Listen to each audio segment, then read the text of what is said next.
everybody. Today I'm going to be doing another live chat since it is Sunday, and I'm going to be talking about common job seeker questions. So I have a couple here. I'm going to copy them over. A couple of these I have addressed in different videos. However, I just thought it would be good to just have one live where I just discuss common job seeker questions that I continue to see. So let's see here. Let me go into Restream on my computer. So I'm going to try to go ahead and just put the questions into the comment section. It seems like that will probably be best. So I'm going to start with this one, which I did make a video about. So let's go with tell me about yourself, because I did make a video to this in response to the question. There's a little apprehension about what do you say when a recruiter or a hiring manager is telling you in trying to kickstart the conversation with an interview, well, tell me about yourself. What does it actually mean? Like, what are you supposed to be saying in that instance? So, and again, I did make a video to this. It should be one of my recent ones since I just posted last week. But really, let me start with what the recruiter is looking for. So a couple of things that a recruiter or a hiring manager will ask when they say, tell me about yourself. I will say I don't normally say it in that. I normally rephrase it just because some people have a little apprehension of like, okay, what do you mean? So I tell people instead, walk me through your background as it relates to your resume, because that's what I'm looking for. So if someone's saying, hey, tell me about yourself, it's going to be related to your work. Now, there's ways that you can tie in your passions, your interests, and different things. But where I see what we don't want to hear is, oh, I'm a stay-at-home mom. I'm 42 or I'm 18 or whatever age. And I actually see this happening for some reason with the younger folks just getting out of college. They'll start with, oh, well, I'm 24 and da da da da da. And it's like, we don't even need to know that. And it's weird because sometimes people do start with talking about their age or their status, like they're married or whatever. And it's like, we don't really need to know that. And these are also things that I say for folks not to include on their resume and their LinkedIn and stuff just for that purpose, because we're just having, especially an initial conversation. Really what we're trying to focus on is if you are qualified for the job. You being married or not married, you being a certain age does nothing to state whether you're qualified or not. If anything, it can show biases. If I look at someone, I don't necessarily know exactly their age per se. I don't know if they're married. I don't know if they have children. I don't know all these things. And so when you offer that up immediately, as I'm saying, tell me about yourself, well, it's like, okay, it's irrelevant to me trying to figure out if you're really qualified for the job or not. And then you're also starting off with, hey, here are some things that you may have biases about. Here you go. So stay away from that. Here's the thing. I've answered this question. I've also asked this question in different ways. Again, I rephrase the question just because I do know that most people are like, what? Especially my entry-level folks and those that have been out of the job market for a while. So basically, what I'm trying to understand is, what is your career journey? What have you done career-wise? What's kind of your background, your history as it pertains to the work that you've been doing? And where are you now? Like, what type of work have you been doing now or most recently? Like, what's your most recent work experience? And hello, Edward, thanks for joining. You're probably you're getting your coffee. Grab your coffee and hang out with me for a bit. Okay, so those are the two main things that we're trying to figure out. Like, what have you done? What are you doing now? What have you done most recently? The other thing that I love to hear, and I will ask about if I don't hear it in your answer, is what brings you to applying to this job? Why are you interested? Let's say you're working at a place right now. They're telling me what you're doing, and you don't really hit on, well, why are you applying to this job? I'll just ask you, most recruiters will just ask. So that's basically what you're wanting to say. So if I were to answer this question, tell me about yourself, I would say, well, I'm Jessica. I am currently working at a media company. I handle a lot of recruitment. I have about 20 to 30 jobs that I'm managing at one moment, typically revolving in accounting and finance, marketing, account management, really you name it, but those are kind of my main buckets. And, prior experience, I have about 7, 8 years of experience within the HR space. I spent some time starting out in my career, about 5 years at a public relations firm, where I handled a number of things, recruitment from everything from IT, accounting, a lot of corporate functions, to your public relations, different types of niche roles within that. I decided to leave after about 5 years, and I joined the company as a learning and development partner. Spent a little time there, about 6 months, decided to move back into recruitment because I just learned that it really is my passion, though I love learning and development. I have some stints in HR management, but the bulk of my experience has kind of come back to recruitment. So I am interested in your company because of fill in the blank, right? Because X, Y, and Z. I saw you online and it seemed like a great company. I saw your branding on diversity and inclusion. That's always something that's been a passion of mine. I see that you're in this niche space, whatever it is, right? So you want to talk about what you want to bring it home. What is your qualifications, right? So if I'm applying to a recruitment job, I'm going to focus my experience on recruitment. Let's say if I were applying to a learning and development job, I would have focused my experience more on the time that I worked as a learning and development partner. If I was looking for HR jobs, I would focus in and key in onto the time that I spent in human resource management. Okay, so moving on to the next question here. So let's tell me about yourself. Basically, just keep it to the actual work that you're doing. That's what we want to know. We don't need to know all the personal stuff. I have had, stories of a recruiter. I have had people tell me plenty of things that I did not need to know. Plenty that I didn't need to know it. I did not want to know it. And so tell me about yourself does not mean talk about your life journey. Tell me about every aspect of your life. It just means take a few minutes, maybe a minute or two. You're kind of walking me through your resume, putting in some passion points here and there. Like I could have said, I have a passion for, let's say I want to work at an IT firm. I've always had a passion for technical, this and that. You could drive in a little bit of that, volunteer work or anything that may be a call out to the industry of the company that you're applying to. That's always great too. And just practice your selling points. Like it should be bam, bam, bam. You should know the main things you're going to talk about based on the job that you're applying to. Hello, Sharky.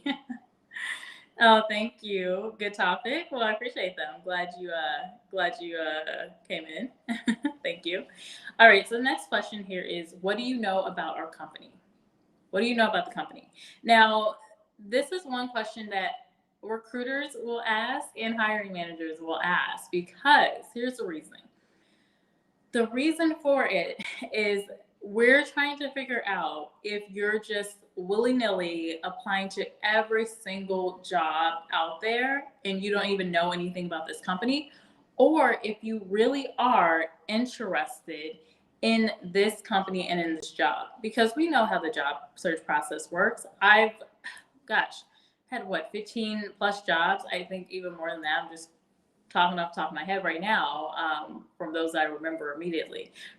But when you need a job, you typically are going to be applying to a lot. You're applying a lot, at least from the standpoint that most job seekers, kind of their strategy is to just apply to everything, right?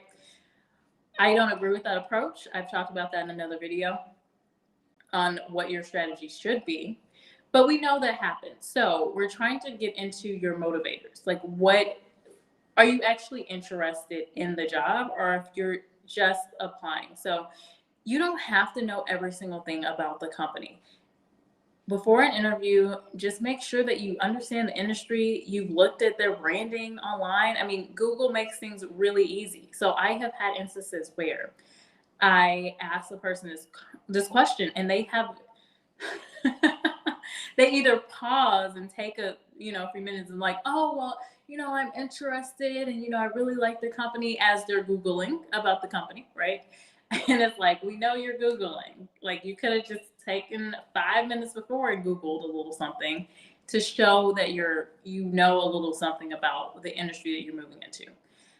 So you can talk to specific things. You can talk about what you're seeing online with the company. You can look up the news, recent news happening with the company. You can just look on the company website just to get a feel of the brand.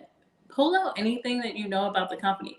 The main thing that you should know, you have to know the company name. I have literally talked to candidates that didn't know the actual company they were applying to. I've also seen people put other company names in their cover letters. This is not going to help you. So you want to understand that as a minimum. And then you want to understand the industry that they are in and their competitors, right? And then you also want to have something in particular that you really like about that company. So that's what I have there. The other thing, well, yeah, I mean, that's pretty much it. It's not like you have to know every single detail about the company at all. You just need to know the basics. All right, so this one, I don't know why people have issues with this question, but it's, why do you want to work for us? And it should be simple. Why do you want to work for a certain company? Why do you want to work there? And here's where it goes wrong. I made a little funny video about it. It goes wrong when you're like, oh, I'm just looking for a job, or I just, I saw the income was this, or the salary or the hourly rate was this.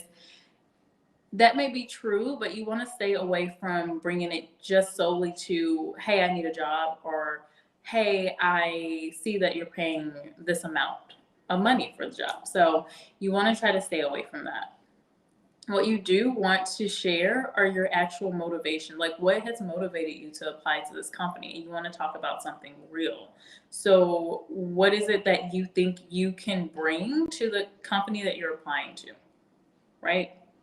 So that's where you should focus, because that's really what the recruiter or hiring manager wants to know.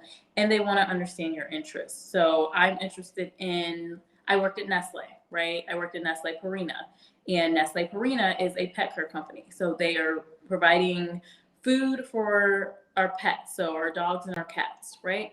So during my interview at Nestle, I definitely talked about the fact that I'm a dog lover. I love animals. And so that was something that I brought up when I was asked the question, not directly, why do you want to work there? But, about my interests. Why are you interested in the company? So the question may look a little different depending. So you want to tap into that. So what was it that made you click the apply button? Just talk about it, and just keep it away from the standard, oh, I saw the hourly rate was $30 an hour, so I needed to, I'm only making 20, and so I wanted to apply. That's not what they're looking for. They're looking for your actual motivations to understand if you're really interested or not. So just pick one or two things that you like about the company, and that's what you're going to use, and that's what you're going to talk about. It should be it should be easy. The only time this is a difficult question is when you don't know about the company that you're applying to, which is a no-no. Even if you need a job so badly, right? It doesn't help you in the end. You should be applying to companies that you actually are interested in, right? Now, I think it's a different story when someone reaches out to you. Like, I'm a recruiter. I tell you guys on LinkedIn, I will contact folks. I'm like, hey, got a job for you. Interested? And so that can be a little different because, yeah, you're going to probably do a little Google search about the company, but I, as a recruiter, am going to tell you a little bit and try to garner some interest for you. So that it's a little bit of a different conversation. But if you apply to a job, the recruiter or hiring manager is responding to your application to that job, you should be ready to talk about, hey, just why do you want to work for the company? what's great. And then also a great thing is to weave in what you can bring to that company, is to say, I see that you are, a pet care company. I'm really passionate about animals. I volunteered with ASPCA and da da da da, whatever, whatever you want to talk about there, right? And as I was looking through the job description, I saw that I met all the qualifications. I even have this certification, and I really would love to bring that into the organization, yada yada, right? So you're constantly selling in a way, because you want to show, hey, I'm awesome, and this is why you should want to hire me. Not only is it you want a job, that's fine, but you need to understand that you bring value. And so we're always wrapping it up with, this is the value I bring. Yes, I'm interested, and this is the value I bring, right? Okay, moving on. That one I think is easy, but for some reason. Okay, so this is a question that I don't see as often. I wouldn't say I ask this one a lot. But this one is, what unique qualities or abilities would you bring to this job? And here's my thing. And you should be able to talk about what makes you unique, right? Is it your education? Is it your type of experience? Is it the type of places that you have actually worked? Let's say you worked in nonprofit. Let's say you worked in multinational firms. Have you volunteered in a specific organization that gives you an understanding or insight into something that can help this company that you're applying for? You should already be ready to talk about this, whether you get this question or not, during your interview. So you should have at least 3 things that say, hey, Sharky is awesome because he has this knowledge, he has this skill, and he has this ability. And so it may be that he has a master's degree in, I don't know, cybersecurity. The skills may be that he has worked in, managing Amazon Web Services databases. I don't know. And Google Cloud platform, right? He has both of those. And then abilities may be the ability to work really well within teams, to drive through changes, to partner with folks that are non-technical and get them to understand why cybersecurity is really important. So those might be some of the things that would push a person forward and make you unique than other folks. And I talk about soft skills in the tech space, for example. Soft skills are really hard to come by within the tech space, the engineering space. So that's something that you could talk about. For myself as a recruiter, education would be, I have a bachelor's degree in business. I have SHRM certified as well. And my skills may be, I can source candidates online. I have IT recruitment experience. I have niche marketing and PR experience if I was catering to working in the media marketing companies, right? And then abilities would be my ability to garner really great relationships with my hiring managers. This is something that not every recruiter can do. So you want to really understand your space. You want to understand what are some of the things that may be plus factors for the company. And a lot of times the companies will list, hey, this is a plus factor for the company. You need these requirements, and these 3 things are plus factors. Well, if you have those 3 things, those are your KSAs that really push you forward. So that's what you want to talk about, your unique qualities or abilities, and you want to bring it back to knowledge, skills, and abilities, because that's what the recruiter or hiring manager is really thinking about. They're not going to say, hey, tell us about your knowledge, skills, and abilities, or tell us about your KSAs necessarily, but that's what you want to be thinking about. What knowledge, skills, and abilities do you have that set you apart from other people that may be applying to the job? We got a question from Edward, or a note actually. Preparation and research is important. Keep your responses brief and to the point. Don't go Hemingway on me. Yes, that is so true. I've had a lot of instances where, and I talked about this in another video, where I was answering someone's question on Reddit and they were like, is a short interview or a long interview bad? And I was like, well, it depends, right? I've had long interviews, and the myth is that, oh, you have a long interview, you got the job, right? No, that may not be the case. It may be that you spent the bulk of the interview answering questions that weren't even really relevant. You didn't provide a lot of relevant information, right? And I'm just sitting there trying to get in, get in there and ask you my next question that I need to know. And you're going and going and going. And it's not even relevant information that you're saying. Or you've already answered the question and you're just continuing to talk. And I get it. Some people are nervous, and you're nervous and you talk more. But you got to keep it in check. A really great thing is to just practice pausing. I had to learn this myself when I became a trainer. I worked as a learning and development partner.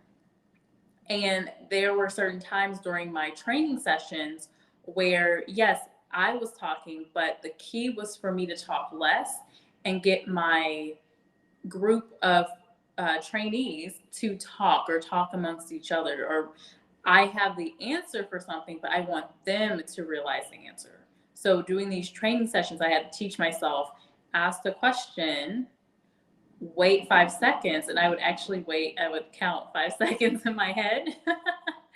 And that gave me some time, because you guys know I like to talk. So it may also be that a person just likes to talk. And there you go. We got an interview and I don't have half of my questions answered. So I don't know if you're qualified for the job or not, because it's just been talking and talking. I don't have enough relevant information. So that could be another thing too. Thank you so much for calling that out, Edward. Very, very great point. Okay, so this question. People really, really struggle with this question. And so I'm going to put it in here and bring it up on the board. So, what are your major strengths and weaknesses? And here's the thing. People really feel like this is, it's just this tricky question. They're trying to get you. They're trying to figure out something about you. And it's yes and no, right? It's yes. It can be a tricky question, but I will say, I don't particularly like this question, but here's the reason why a lot of recruiters and hiring managers like to ask this question in particular.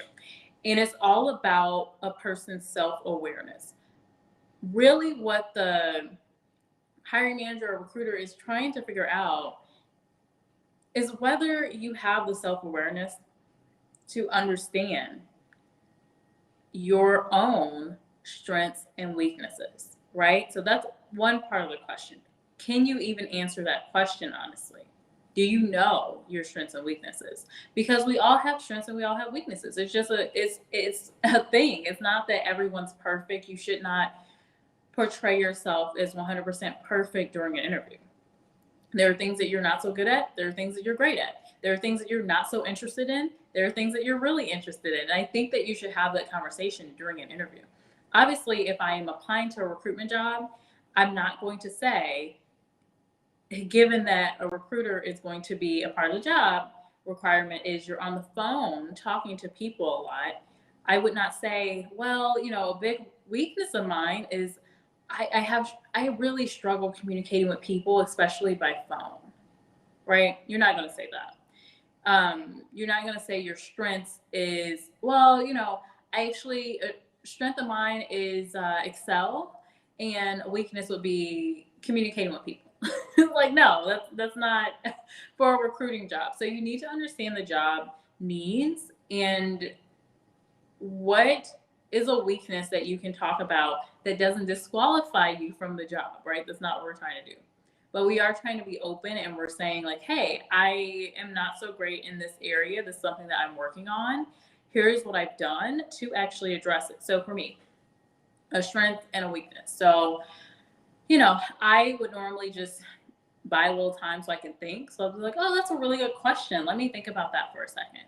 I love that. If you don't immediately know an answer, just use that. Just say, oh, that's a great question. Let me think about that for a moment, right?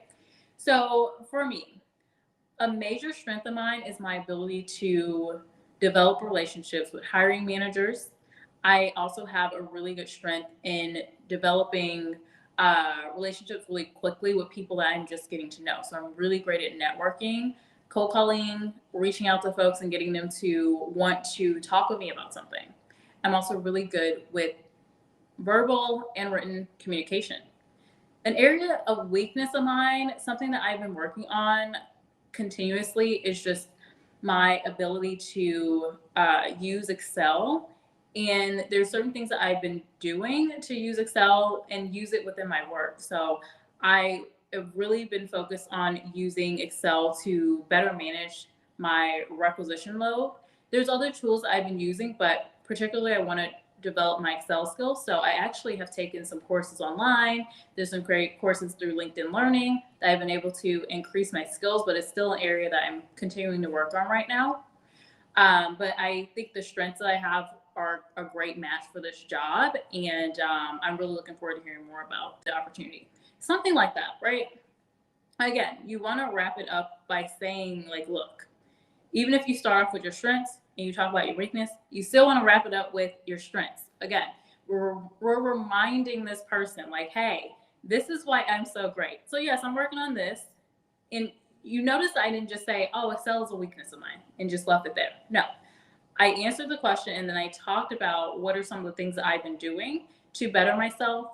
What's my goal to better myself with this, specifically with Excel? Why is it going to help me? And then I went back to my strengths and why I think I'm going to be a great match for the job. So something like that would be a good response to what are your major strengths and weaknesses. Don't just leave it at, oh, well, my weakness is this and my strength is this. It's a blah answer. Blah answer. Let's see. Sharky's saying, yeah, I can imagine that some candidates literally talk themselves out of the job. Yes, it happens. It happens more than you would think. And the surprising thing is it typically happens with older professionals, more seasoned professionals that have not been in the job market. And especially last year was pretty eye-opening because there were so many people that had been at companies for 20, 10, 15, just, a longer extent of time. And you could tell they hadn't interviewed. And one person even told me they never interviewed. They just never interviewed. They didn't get their job that way, right? So many years ago. And so now they're in a space where they're needing to interview and answer these different questions. And it's like, that's really not their style of communication. So a good recruiter can try to, weave the conversation around so you still get the things that you need out of that person. But sometimes you're just not able to. It really is dependent on, yes, I can try to maneuver you to tell me certain things, but you have to tell me certain things, right?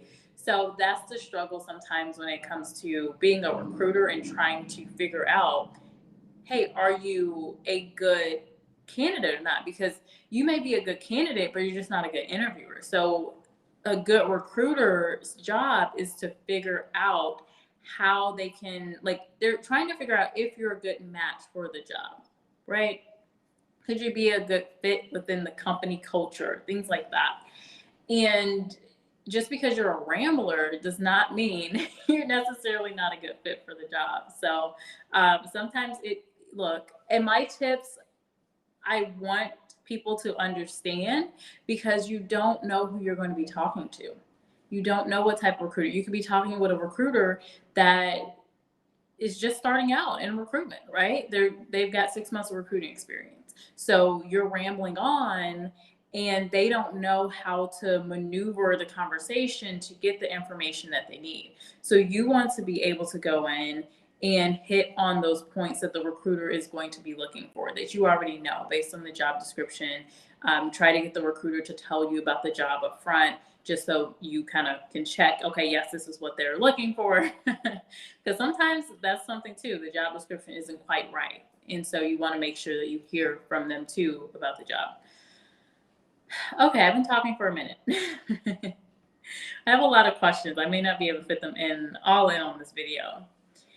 Edward said interesting. Yeah, I've had experiences with recruiters that, you can tell they're a few months into a job, maybe a year into their first recruiting job, and you do have to have a different conversation with them. Sometimes you have to really hit on, look, this is what you're looking for, and this is why I have the skills. And the communication with that person is even more critical. You have to be very clear and concise in what you're telling them. It's not like if you were talking to a recruiter that maybe have, I don't know, 5 to 10 years of experience. Again, they're going to know how to kind of figure out, okay, is this person just nervous? They're probably going to give you a little more benefit of the doubt within your like responses in the overall interview, right? Hello, Minister Terrence. Welcome in. Nice to see you. All right, so I'm going to move on to the next question. I think I covered that one pretty well and talked about it thoroughly, but I do have a video on that one too in the archives. All right, so this one, look, this is like a weird one. I don't ask this question very often, at least not in this way. So the question is, how long do you plan to stay at our company? I just think this is weird, but some companies ask this, and people don't know. Like, of course, people are gonna be like, "Oh, I would love to stay with your company, make it a long term." Like, I don't know. I don't ask this question because who knows? They could stay a year, they could stay 6 months. Like any person could leave a company at any given time for any reason. Most places have at will employment, so I don't think that is a realistic question. But I think the better question is, what are your goals, or where do you see yourself in 5 years? I think that's okay of a question to ask. Where do you see yourself in 5 years? I think with this one, obviously the company wants to hear that you see yourself long term with the company, right?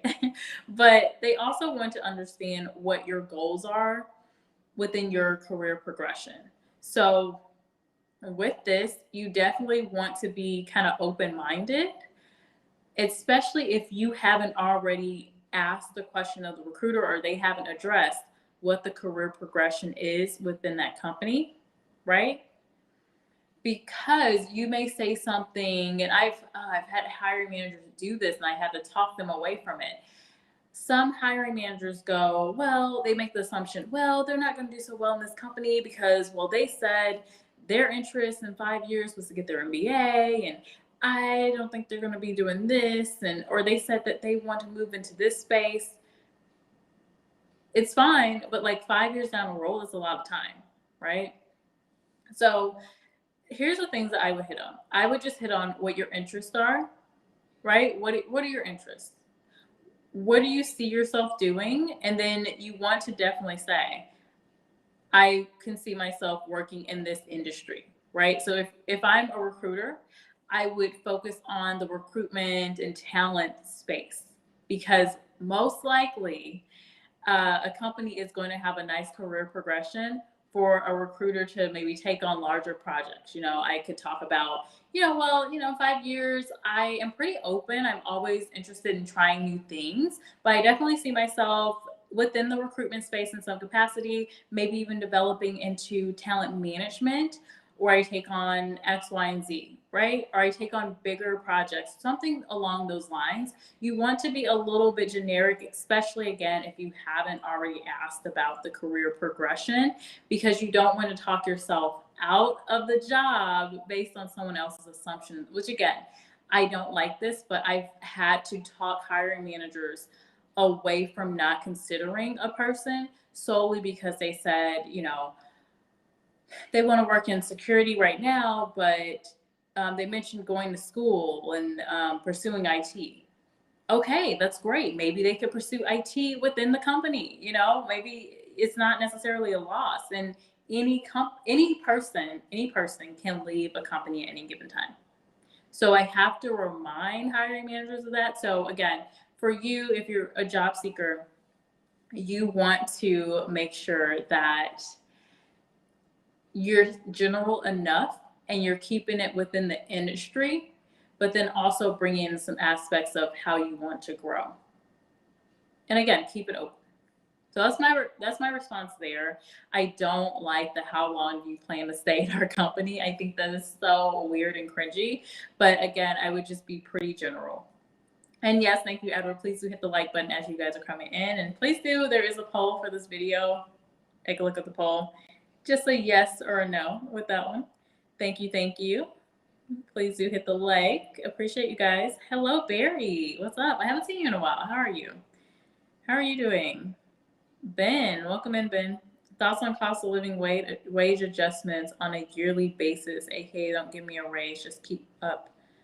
Yeah, that's common. That is common. A lot of companies do that. 3% inflation increase, right? Now, what you should be doing, and I posted a video with, kind of piggybacking off of Michael Saylor, you should be negotiating your pay. You should be. And if you can't negotiate within the company that you're at, you need to look externally. You should be having conversations with other people in the market. So at least you're keeping up with the market rates and also inflation as best you can. But it's going to be really tricky now as we're printing money like crazy to really keep up with inflation. But yeah, a lot of companies have had the model of 3% increases for inflation. So, I mean, okay, well, what happens this year, right? Tons of inflation. Hello, JMJ. Nice to see you. Welcome in. Scorpion says, good answer. Yes. Let's see. Don't forget to hit that like button. Okay, we're going to move on here. I do see a comment from Scorpion 777. Why can't people just say, I need to work, not interested in growth, just paycheck? I addressed that earlier, but the reason is we want to understand that you're actually interested. We don't want someone, and think about it this way. If you have a business, let's say you have, a cleaning business. Do you want the person that actually enjoys cleaning?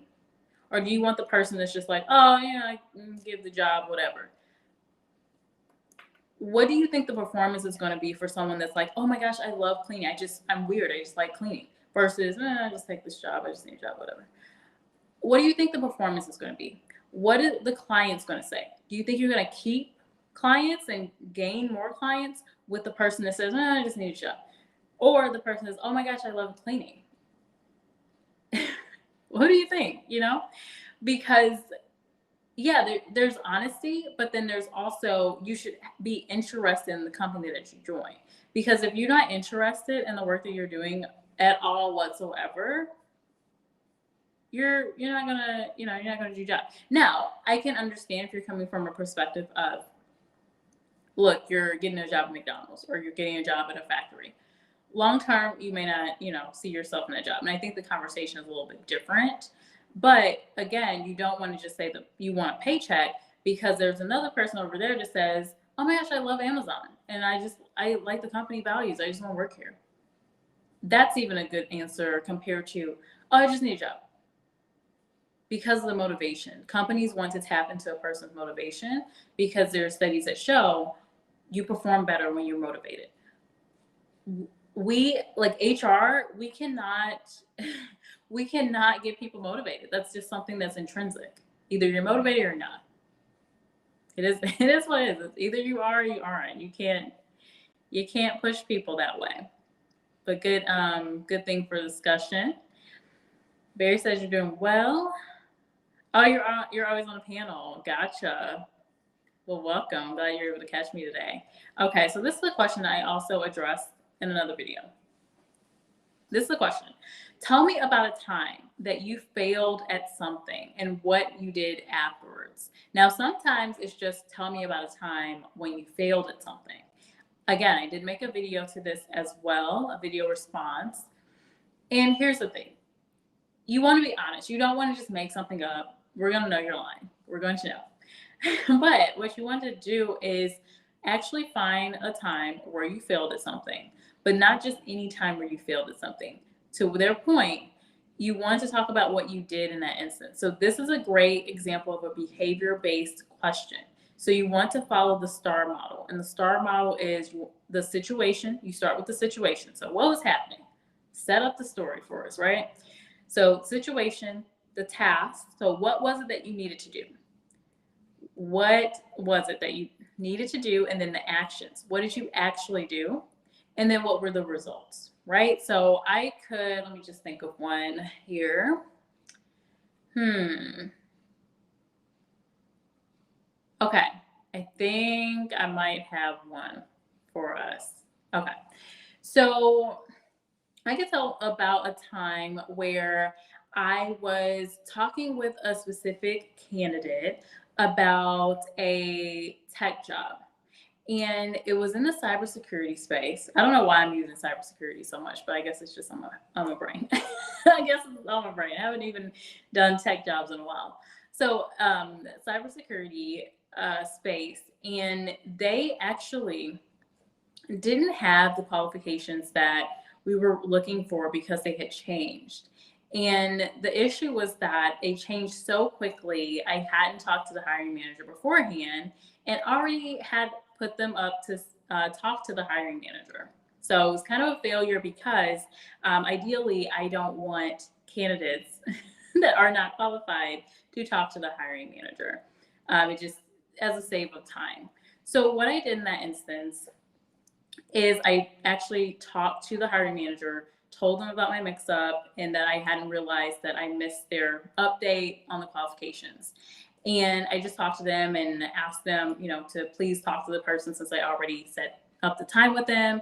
And I used the opportunity as a way to get them to think about some other positions that may be coming up, because I did understand from past conversations with this hiring manager that they would have other job opportunities coming down the pipeline at some point. So I brought up the opportunity in having the discussion.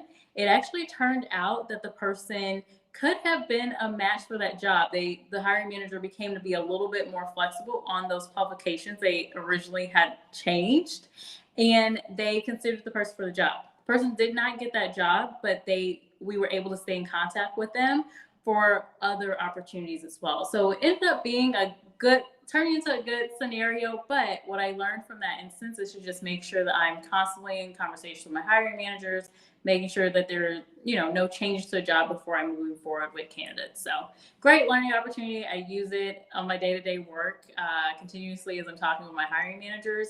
And it actually turned out to be a successful part of the process. So something like that, again, quickly thinking of something that you failed. But again, use that statement.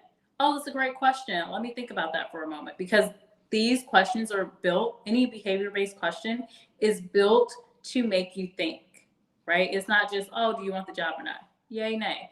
No, we're trying to get you to think. We're trying to understand how you manage different situations in the past and how you might manage a situation in the future. So with a time that you failed, really what they're trying to understand is, okay, failure is going to happen.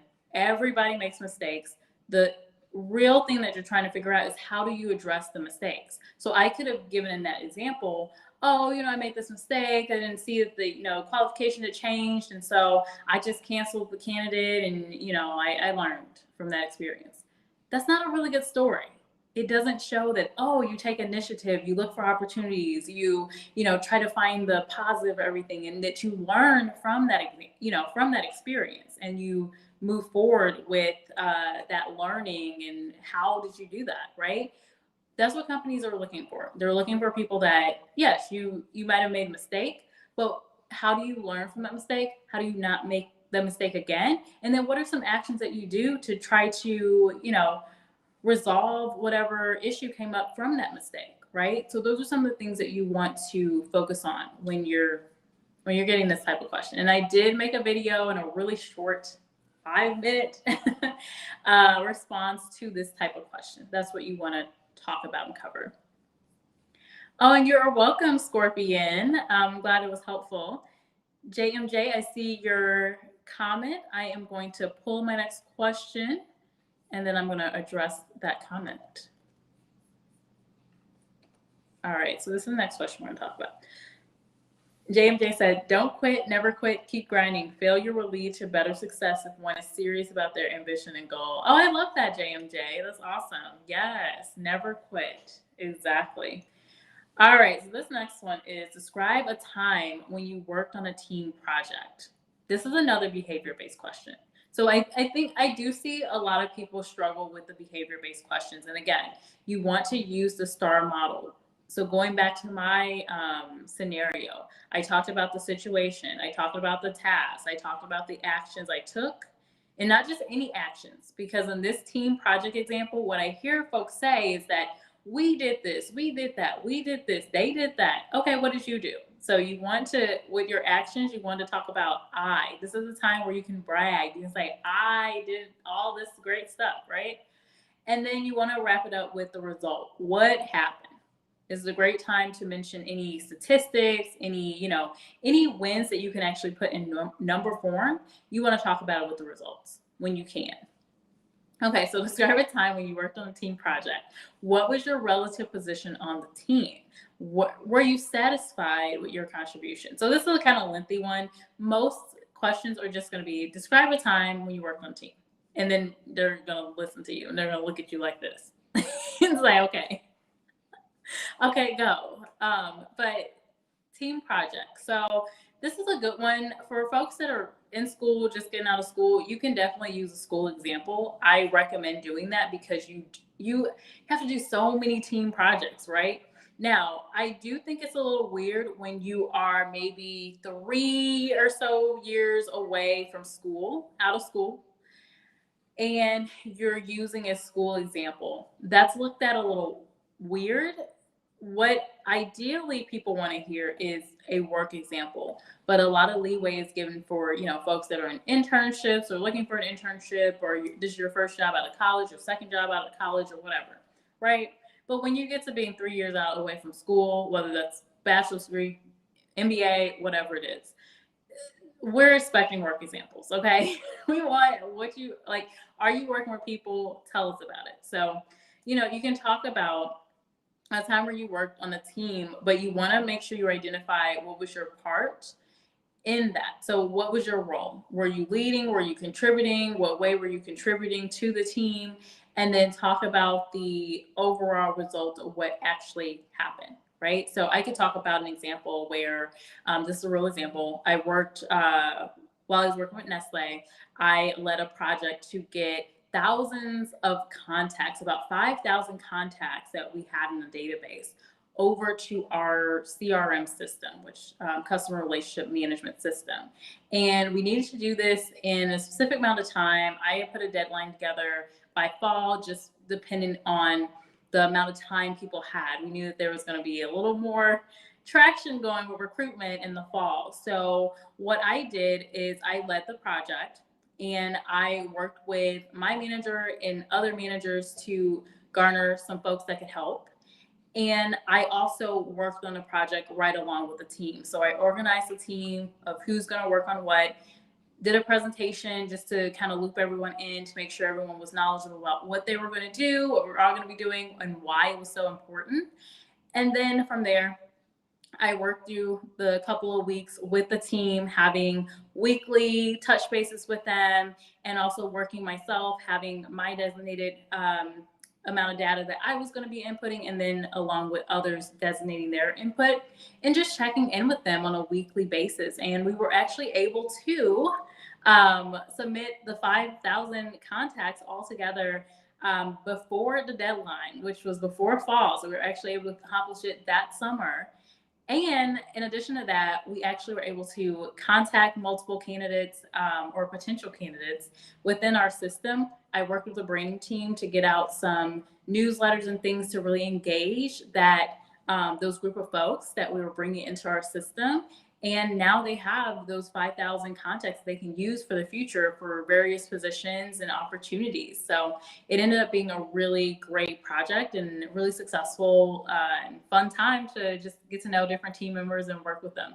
So something like that. Again, I'm quickly kind of talking off the top of my head so you understand the STAR model. So talking about the situation, talking about the tasks involved, talking about the actions. Again, what did you do? So you heard me say I, right? I did say we in there, but I focused on I led the team, right? I did this. So you want to bring in I, and then you want to just round it out with the results. Keep it positive. Now I have, this is pretty bad. I have heard a few instances where someone answers a question and the project didn't turn out well. And you're just like, why? Out of all of the projects you could have talked about, why did you talk about that one? Why? So just make sure it's something where you had a positive impact and a positive result. It doesn't always have to be you were the leader in a scenario. I think that those are the ones that look really well, really look good, but it could be where you were contributing in other ways. Maybe there was an issue that came up and you needed to bring everyone together. Maybe two people weren't working together well and you found a way to bring them together in some type of way, or you were the person that was bringing up different ideas to help push other people to do something. So whatever it is, you can be, it should be an honest, real example. However, you definitely want to bring up something that garnered positive results, right? All right. So the other thing I want to bring up, and I think this will be my last question. Let's see, is this one. I got to round it out with this one. What salary are you expecting? And I talked about this a little bit in my negotiation video. So, what salary are you expecting? Here's the thing. This is what I see people do with this question. You have some people that just go, oh, I don't want to talk about that, right? Don't want to talk about it whatsoever. Okay. Then you have other people that go, oh, I don't know. And I don't care if you're a junior level person just getting out of college. I don't care if you got 10, 20 years of experience and you think you're going to be priced out. You need to have the conversation, because here's the thing. The junior level person, you don't understand your market. You need to understand your market. You need to understand, okay, a person with a bachelor's degree, with this amount of experience, with this skill set, right? What do they typically make in your area, in your field? Because that first job is really a great start for you. And if you're lowballing yourself or you don't know, you're kind of taking some of your power away, right? And I get it. You can always say that you're flexible. It's your first job. I get it. But you should have some knowledge about what you should be expecting based on your skills and based off your interest in that job that you're applying to, right? So even if you're saying, well, this is what I'm seeing in the market, I'm obviously flexible since it is my first, job out of college, but this would be where I'm aiming. Does this sound like something that's in your ballpark or whatever? You can ask the recruiter, does this sound like it's in your ballpark? And recruiters should say yay or nay, right? And that starts the conversation. The other thing I see is someone that's 20, 25 years experience, whatever, and they don't want to price themselves out of the market. And you can say that, like, you can be upfront and say, hey, I think I'm shifting careers or whatever your case is. You can say, I don't want to price myself out of the market here. But here's what I'm seeing in the market based on my experience. Does this sound in range for this job to you? Right? You can talk about that. Then the person that's just like, no, I don't want to talk about it. So here's what happens when the person doesn't want to talk about it at all. This is like where the bad scenario could happen. It could work out great for someone, but it could work out really badly for someone. So you didn't want to say anything. You get an offer. So you spent the time to interview, done all this. You get an offer. The offer is lower, much lower than what you were expecting. Who are you going to be mad at? You didn't tell and say what your expectations were. You didn't ask what the range is. At least ask. If you're not going to have the conversation, you don't want to offer anything, okay? But at least you need to ask what the range is, right? You need to ask something. You have to have that conversation early on, because if you don't, you can end up at the end of the day with an offer that you're very unsatisfied with. So you want to have the conversation. I think the best way to have the conversation is to make sure that you're already knowledgeable about what the market is willing to pay for someone with your great value, right? Not to be a Walmart commercial, but your great value, right? So that's my closing point on the compensation. Also with, salary, some people are like, hey, I want to know what the benefits look like. I want to know what this looks like. That's okay.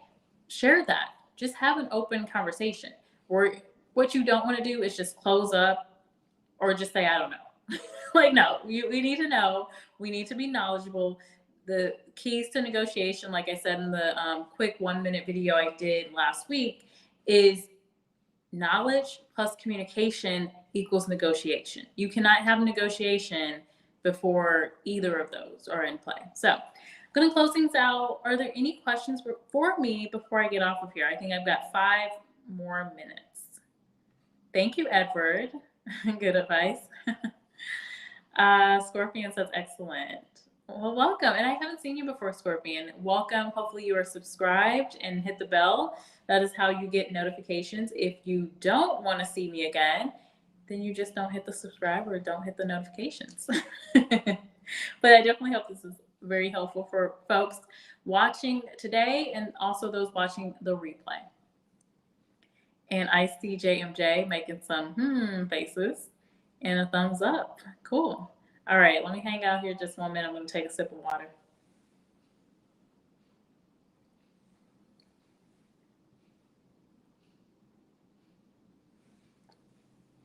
And shout out to Edward, my moderator and member.